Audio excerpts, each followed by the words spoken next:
ഇന്നത്തെ ഈ വീഡിയോയിൽ മുരിക്കൻസ് ഗ്രൂപ്പ് എറണാകുളം ജില്ലയിലെ പട്ടിമറ്റം എന്ന സ്ഥലത്തുള്ളൊരു വീട്ടിൽ ഇൻസ്റ്റാൾ ചെയ്തിരിക്കുന്ന 5 കിലോവാട്ടിൻ്റെ ഓൺഗ്രിഡ് സോളാർ പവർ പ്ലാന്റിനെ കുറിച്ചാണ് പറയുന്നത്.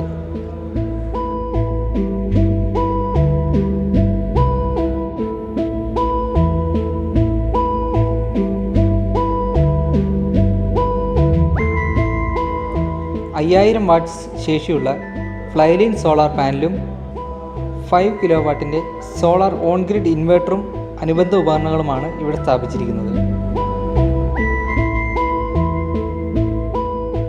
ഈ സോളാർ സിസ്റ്റം ഒരു ദിവസം ആവറേജ് 20 യൂണിറ്റോളം പവർ ജനറേറ്റ് ചെയ്ത് KSEBിക്ക് എക്സ്പോർട്ട് ചെയ്യുന്നതിന് അനുയോജ്യമായതാണ്.